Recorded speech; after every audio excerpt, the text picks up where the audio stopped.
one thing that we've always prided ourselves on, I think, across all of our network is the fact that a large percentage of the product that we sell does sell to end users, right? And we know that it's the end user buyers that are more often than not, because they have the need to put that asset to work within their business, will ultimately be willing to pay the highest price. So the fact that the majority of what we sell goes to end users has always been a big point of pride for us.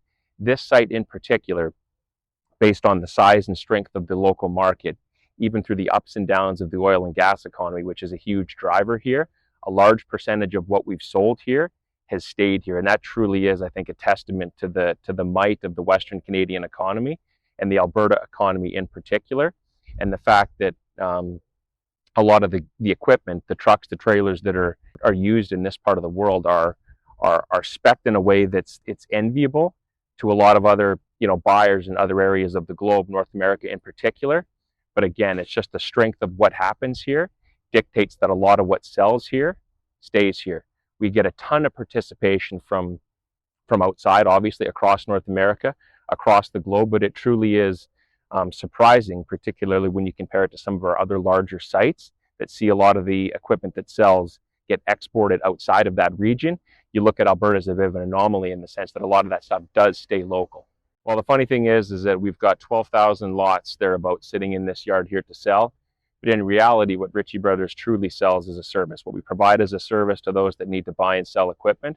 But just to say that we don't have a product per se to anchor to, like the strength of what we do is based on the relationships that we have with our customers and our ability to get to know people and understand their businesses and what they do and how they ebb and flow through the ups and downs of a market, and to be there when they have a need to sell and to be there when they have a need to buy, to make sure that regardless of what decisions they end up making, that part of that process involves thinking about Ritchie Brothers. And the only way to do that is to truly invest yourself in the relationship and understanding who our customers are and treating them like a friend and hoping that in return they'll view us the same.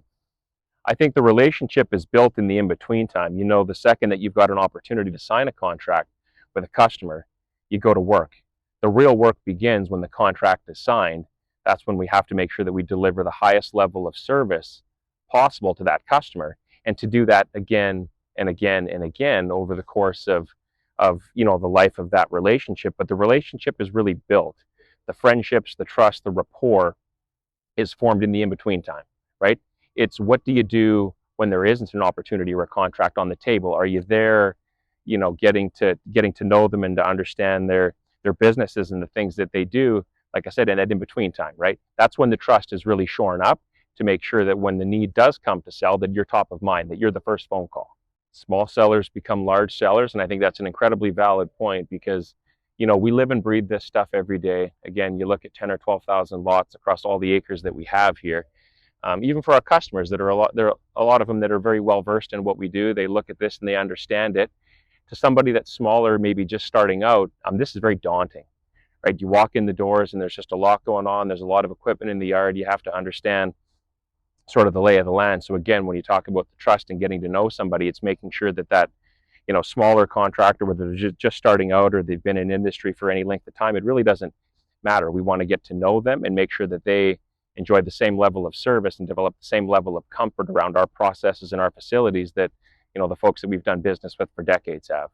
And that speaks to relationships, because the seeds of large consignment opportunities, or a customer like Cypress being comfortable bringing you 40 or 50 assets that represent his retirement, things like that don't just happen overnight, right? Like those seeds are planted early, and you build up that relationship and trust over time, and that starts with the sale of one or two items here and there until they get more comfortable with our process and understand what we do and truly all the things that we can offer that help bring those larger opportunities to fruition.